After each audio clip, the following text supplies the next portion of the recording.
오늘 우리에게 주신 하나님의 말씀 요한일서 1장 9절 말씀입니다. 요한일서 1장 9절 말씀 같이 읽겠습니다. 만일 우리가 우리 죄를 자백하면 저는 미쁘시고 의로우사 우리 죄를 사하시며 모든 불의에서 우리를 깨끗게 하실 것이요. 아멘. 기도하겠습니다. 살아계신 아버지 하나님, 주의 은혜로 2023년도 이 사순절을 보내고 있습니다. 그 십자가의 은혜와 그 십자가의 능력을 묵상하게 하신 것 감사합니다. 하나님, 이번 한 주 동안 십자가를 통한 회개의 기쁨을, 회개의 축복을 묵상하는 시간 될 수 있도록 인도하여 주시옵소서. 오늘도 주의 백성들에게 직접 말씀하시고 오늘 하루 삶 가운데 하나님께서 역사하여 주실 것을 믿사오며 감사합니다. 이 모든 말씀을 사랑하신 예수님 이름으로 간절히 기도합니다. 아멘. 할렐루야. 우리 주님의 크신 은혜와 평강이 오늘 하나님께 나오신 모든 분들과 함께 하시기를 주님의 이름으로 축복합니다. 어제도 저희가 말씀을 드렸습니다. 왜 예수님을 영접한 거듭난 그리스도인들이 큰 은혜를 받았음에도 불구하고 또 새 사람이 되었음에도 불구하고 왜 계속 죄를 지을 수밖에 없게 될까요? 왜 계속 죄를 짓게 될까? 이렇게 질문을 저 스스로에게도 해보고 한번 해보게 됩니다. 우리 거듭난 그리스도인들도 죄를 지을 수밖에 없는 이유는 첫 번째, 아무리 크신 하나님의 은혜를 체험했다 했지만 여전히 우리는 이 땅에 사는 동안 여전히 불완전한 존재이며 죄를 지을 수밖에 없는 불완전한 존재라는 것을 말씀드립니다. 두 번째는요, 우리가 사는 이 세상은 아직 하나님 나라 가기 전까지 살아야 될 이 세상이 악하고 불완전할 뿐만 아니라 공중의 권세 잡은 자가 여전히 이 시간을 장악하고 있어서 우리에게 죄의 유혹을 주기 때문에 그렇습니다. 그러나 오늘 이 본문 말씀처럼요, 우리가 우리 죄를 자백하면 우리 하나님 미쁘시고 의로우사 우리의 모든 죄를 사해 주시고 우리의 모든 불의에서 깨끗하게 건져 주신다고 말씀하고 있습니다. 참 안타까운 것은 많은 그리스도인들이, 많은 교인들이 신앙생활을 하면 할수록 더 큰 은혜에 젖어 살아야 되는데 오히려 신앙생활을 하면 할수록 그 은혜와 그 감격을 잃어버리는 경우들이 종종 있음을 보게 됩니다. 왜 그들은 이 십자가의 감격을 더 누리지 못할까요?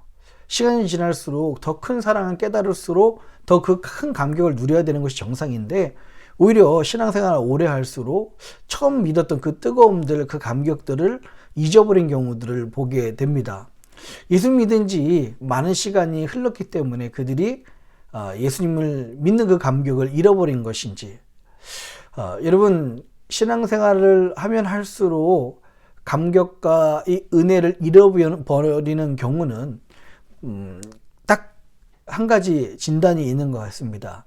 그들이 회개 없는 삶, 즉 죄를 짓지만 그냥 회개가 안 되고 그냥 넘겨버리는, 회개하지 않는 삶을 살기 때문에 신앙생활을 하면 할수록 더 감동스러운, 더 감격스러운 그런 일이 있는 것이 아니라 시간이 지나면 지날수록 죄 때문에 하나님과 단절되고 능력이 없는 모습이 있지 않을까 생각이 듭니다. 많은 그리스도인들이요, 회개를 너무나 가볍게 넘겨버립니다. 이 회개를 처음 예수님 믿었을 때나 하는 거라고 생각하는 경우들 있습니다. 절대 그렇지 않습니다. 회개는 우리 모든 사람들에게, 특히 그리스도인들에게 가장 필요한 기도입니다.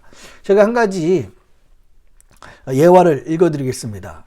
그 암으로 돌아가신 한 장로님의 이야기입니다. 그 장로님은 경건한 신앙인이라기보다는 교회 정치에 열심인 분이셨습니다. 그런데 그분의 자녀들은 참으로 신실했고 그 중에 한 명은 목사님의 사모님이었습니다.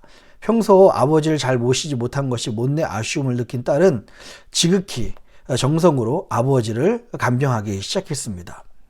이제 아버지가 암에 걸리셨기 때문에 그렇습니다. 그러던 어느 날 새벽 예배 시간에 장로님의 딸은 아버지가 회개해야 한다는 하나님의 말씀을 듣게 되었습니다. 아버지한테 가서 회개하라는 말씀을 전해야 한다니 딸의 입장에서는 참으로 곤란한 상황이 아닐 수 없었습니다. 하지만 하나님께서 너무나 분명한 마음을 주셨기에 딸은 아버지와 단둘이 있는 시간에 이렇게 말씀드렸습니다. 아버지, 하나님께서 아버지가 회개하기를 원하세요. 그 말을 들은 장로님이 얼마나 노발대발 역정을 내시던지 딸은 당장 자리에서 쫓겨났다고 합니다. 평생 열심히 하나님을 섬겼다고 생각하는 자신에게 딸이 회개하는 말을 하니 몹시 언짢았던 것 같습니다. 하지만 자녀들은 이러한 상황에도 굴하지 않고 아버지를 이대로 하나님 앞에 가게 할 수 없다고 생각하여 눈물로 기도하기 시작했습니다. 사흘쯤 지났을까? 장로님이 자녀들을 불러 모았습니다. 자녀들이 전부 모인 자리에서 장로님이 자신의 무릎을 꿇을 수 있도록 도와달라고 말했습니다. 극심한 통증으로 다리를 만지지 못하게 하시던 분이 무릎을 꿇고 통곡하며 회개하기 시작했습니다. 하나님, 제가 이런 잘못을 회개합니다. 부인과 자녀들에게도 이것은 내가 잘못했다고 말하며 일일이 용서를 구했다고 합니다.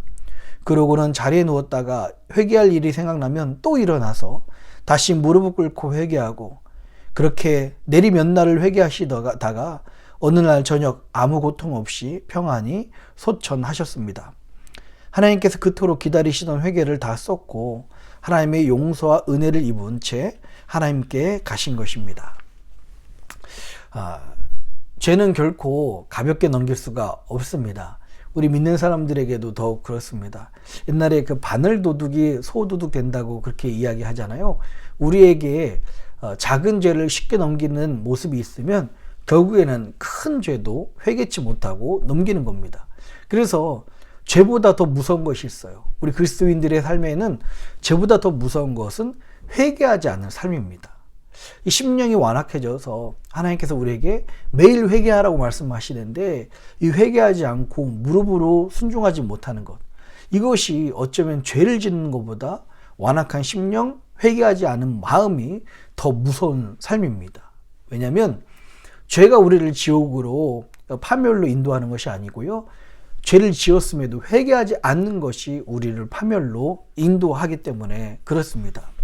얼마 전에 예전에요, 1999년도에 그 하버드 대학교 신학대학장을 지냈던 그 로널드 티몬이라는 교수님의 일화가 있습니다. 잠시 읽어드릴게요. 1999년 5월 어느 날 13년간 하버드 대학교 신학대학장을 지낸 로널드 티몬 교수가 파면되었다는 신문 기사가 실렸습니다. 이유인즉 교내 컴퓨터를 관리하는 담당 기사가 학장 관사에 있는 티몬 교수의 컴퓨터에서 수천 장의 음란 사진이 저장되어 있는 것을 발견한 것입니다. 사진을 발견한 기사는 이러한 사실을 즉시 총장에게 보고했고 결국 티몬 교수는 학장 자리에서 쫓겨나고 말았습니다. 여러분 가운데 어떻게 신학대학 교수라는 사람이 포르노 강의일 수 있냐고 반문한 사람이 있을지 모릅니다. 하지만 저는 그 내용을 접하며 얼마든지 가능한 일이라고 생각했습니다. 목사도 똑같이 죄의 유혹을 받습니다. 신학대학 교수라고 해서, 목사라고 해서 육신의 정욕, 물질의 탐욕, 안목의 정욕에서 자유로운 것이 아닙니다. 죄의 유혹은 누구나 똑같이 받습니다. 티몬 교수의 문제는 그가 죄의 유혹을 받았다는 것이 아니라 죄를 짓고도 회개하지 않았다는 데 있습니다. 티몬 교수가 여러 그런 음란한 죄를 지었지만 만약에 그가 죄를 깨달을 때마다 회개했다면 그 컴퓨터 디스크에 음란한 사진들을 남기지 않았을 것입니다. 일반적으로 사람들은요, 어떻게 하면은 죄를 짓지 않을까에 대한 관심보다 어떻게 하면은 이 지은 죄를 지키지 않을까에 더 많은 관심을 가지고 있습니다. 사람들은요, 죄를 지키지 않는 것이 죄를 지은 것이 아니라고 스스로 합리화하는 겁니다. 그러나 여러분 기억하십시오. 사람의 눈은 속일 수 있어도 하나님의 눈은 속일 수가 없습니다. 아무리 부끄럽고 힘들어도요, 주님 앞에 지은 죄를 낱낱이 자복할 때 그 죄는 그리스도의 보혈로 씻어 주십니다. 회개 없는 믿음은 거짓 믿음입니다. 기억하십시오. 회개 없는 믿음은 거짓 믿음이에요. 지은 죄를 눈물로 통회하고요, 그리스도께서 다시 한번 보혈의 은혜로 우리의 모든 죄를 씻어 주시기를 기도하시는, 간구하시는, 그리고 이 사순절 동안에 그 은혜를 체험하시는 저와 여러분 되시기를 주님의 이름으로 축복합니다. 기도하겠습니다. 살아계신 아버지 하나님, 죄로 말미암아 우리 모두는 불완전하기 때문에 유혹에 넘어가고 쉽게 흔들립니다. 그러나 죄를 짓는 것이 우리를 파멸로 인도하는 것이 아니라 죄를 지었음에도 불구하고 회개하지 않는 삶, 완악한 심령이 우리를 파멸로 인도하는 줄 믿습니다. 이 회개는 믿지 않는 자에게 더욱 필요한 것이 아니라 믿는 우리들에게 더욱 필요한 회개입니다. 하나님, 우리들에게 회개할 영을 부어주셔서 우리 모든 죄에 통해 자복하며 하나님 앞에 내어놓고 이 모든 죄에서 다시 한번 깨끗이 씻음 받는 그런 그리스도의 보혈의 은혜를 체험하게 하여 주시옵소서. 주의 백성들에게 그리스도의 보혈로 깨끗게 하여 주실 것을 믿사오며 감사합니다. 이 모든 말씀을 사랑하신 예수님의 이름으로 간절히 기도합니다. 아멘.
하늘에 계신 우리 아버지여, 이름이 거룩히 여김을 받으시오며 나라의 임하옵시며 뜻이 하늘에서 이룬 것 같이 땅에서도 이루어지이다. 오늘날 우리에게 일용할 양식을 주옵시고 우리가 우리에게 죄진 자를 사하여 준 것 같이 우리 죄를 사하여 주옵시고 우리를 시험에 들게 하지 마옵시고 다만 악에서 구하옵소서. 대개 나라와 권세와 영광이 아버지께 영원히 있사옵나이다. 아멘.